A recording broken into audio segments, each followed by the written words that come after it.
नमस्कार, जयराम जी की हम शिवांगी तिवारी और आप देख रहे हैं आपको अपना channel Bundelkhand triple. Bundelkhand triple पहुंचो है वार्ड क्रमांक 7 में, जहां छतरपुर जिला के जैसे कि अपने बुंदेलखंड ट्रिपल की एक मुहिम है कि अपन का जानना है कि आखिर प्रत्याशी किन उम्मीदन से अपने वार्ड में एक वार्ड पार्षद के रूप में उतरो है। और चूँकि इन्हें वार्ड क्रमांक 7 से कांग्रेस के द्वारा टिकट दी गई है, कांग्रेस प्रत्याशी बना हुआ है, उन्हें भी का उम्मीद रही है और कौन से विकास मुद्दा लेके आखिर ये जनता के बीच में जय हैं जो अपना महत्वपूर्ण प्रश्न है और तमाम तरह की प्रश्न आप मन में हैं जो कि जाके इनसे करने हैं। तो चल रहे बिना समय गवाए सीधे रक्षा अभिलेख खरे जी, जिन्हें कांग्रेस ने वार्ड क्रमांक 7 से प्रत्याशी के रूप में उतारो है, तो इनसे बातचीत करने आखिर किन मुद्दन का लेके जो जनता के बीच में जो है। तो आओ चले बात करें। मैडम नमस्कार। नमस्ते मैम। सबसे पहले आपका बहुत बहुत स्वागत है बुंदेलखंड ट्रिपल चैनल पर। और हम आपसे जानना चाहेंगे कि आपको कांग्रेस प्रत्याशी के रूप में वार्ड क्रमांक 7 से यहाँ टिकट दी गई है, तो आपको कैसा लग रहा है और लगभग कितने समय से आप कांग्रेस में काम कर रही हैं? टिकट मिली है, बहुत अच्छा लग रहा है। कांग्रेस में जो हमारी एक पहचान बनी है वो हमारे ससुर जी श्री हरिप्रकाश खरे जी के माध्यम से बनी है। वो लगातार विगत कई वर्षों से कांग्रेस में कार्यरत हैं, कार्य कर रहे हैं।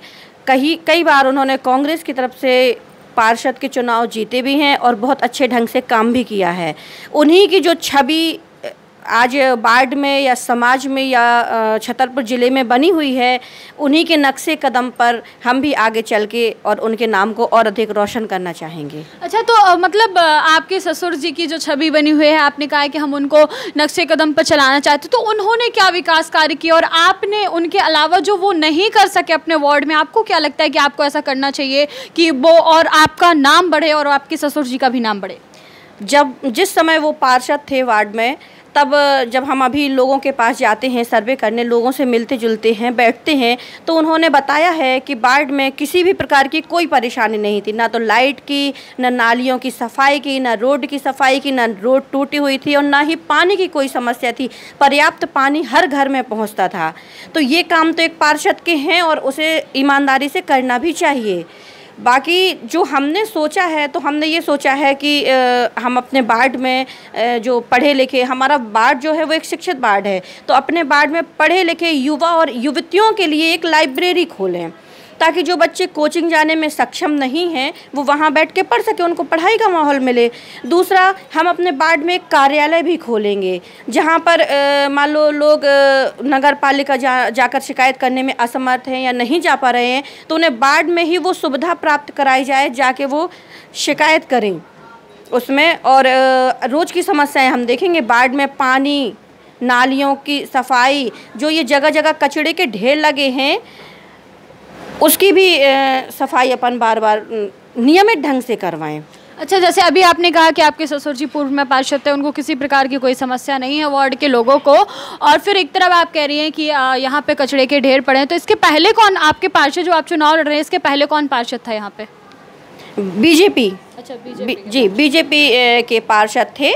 और अभी तो मतलब आप वार्ड में निकल के भी देखिए तो कहीं भी कोई सफाई आपको नहीं दिखाई देगी। जगह जगह आपको कचड़े के ढेर दिखेंगे, जगह जगह आपको नालियों में कचड़ा भरा हुआ मिलेगा। यहाँ तक कि जब पानी बरसता है तो इतने मतलब जाम हो जाते हैं वो नालियाँ कि लोगों के घरों के अंदर पानी भरता है। अभी एक जगह शिकायत मिली।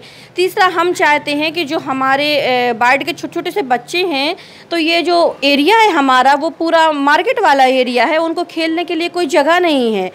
तो ये हम लोग एक पार्क खोलने की भी व्यवस्था करेंगे कि यहाँ पार्क खोला जाए। तो इसके लिए एक बात भी सामने आई थी, वो संगम वाटिका जो है वो सरकार ने उसको विवाह घर बना लिया है, तो हम चाहेंगे कि उसमें हम एक पार्क की व्यवस्था भी करें ताकि बच्चों को खेलने कूदने का माहौल मिले यहाँ पर। अच्छा, तो कुल मिला के आपकी यही भूमिका है कि बच्चों के लिए आप कर पाएँ, आपने वार्ड के लोगों के लिए कर पाएँ, आपने सोचा कि आप युवक युवतियों के लिए कर पाएँ, मतलब तमाम चीज़ें आपने सोची हैं कि आप सभी के लिए, सभी जो वर्ग है सभी वर्गों के लिए आप कुछ ना कुछ करेंगी। लेकिन आप एक महिला प्रत्याशी है, तो आप महिलाओं के लिए क्या स्पेशल सोचती हैं? क्या महिलाएँ, आप आगे आई हैं, आप चुनाव लड़ रही हैं, आज आप वार्ड पार्षद का चुनाव लड़ रही हैं, कल आप कुछ और सोचेंगी, तो इस चीज़ को लेके आप और महिलाओं के लिए क्या करेंगे? और महिलाओं से अगर जो आपको देख के सोच रही हैं, आपको प्रेरणा समझ रही हैं, तो आप उनसे क्या कहना चाहेंगे और आप क्या सोचेंगी वार्ड पार्षद बनने के बाद महिलाओं के लिए? हम एक महिला हैं और हम ये बहुत अच्छे तरीके से जानते हैं कि महिलाओं को जो एक दायरा होता है वो घर तक ही सीमित रहता है। इसके लिए हम अपने परिवार, पहले हम अपने माता पिता, शादी के पहले उन्होंने भी कभी हमें ये महसूस नहीं होने दिया कि हम एक लड़की हैं, हम बाहर ना निकले।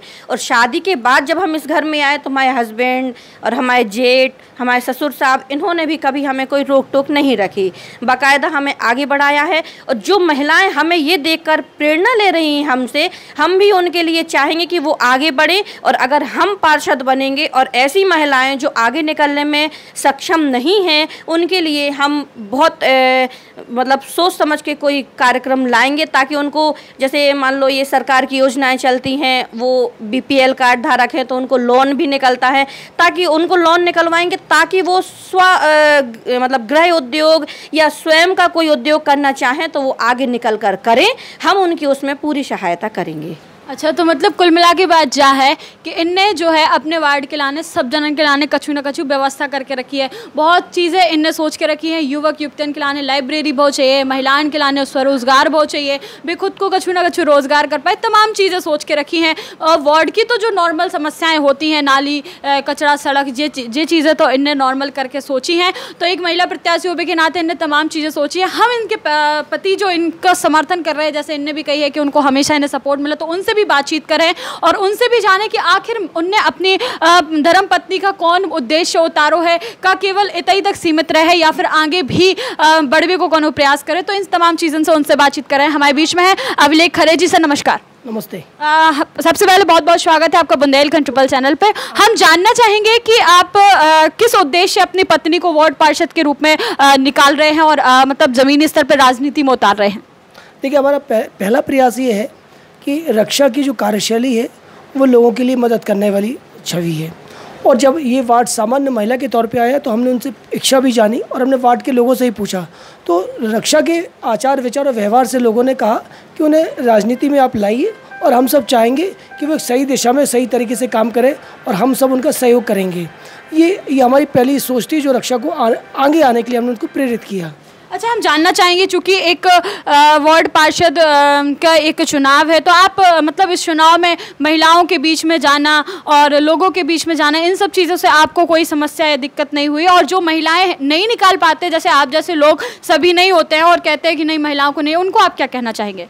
देखिए, हमने अपने वार्ड में इस प्रचार अभियान के दौरान एक बहुत अच्छे से महसूस किया कि काफ़ी ऐसे परिवार हैं जो अपने परिवार को सहारा देने के उद्देश्य से और कार्य कर रही हैं। चाहे वो सिलाई का काम हो, चाहे वो बीड़ी बनाने का काम हो, चाहे वो शिक्षा के क्षेत्र में वो कोचिंग या ट्यूशन पढ़ा के घर में वो परिवार को सहारा दे रही हैं।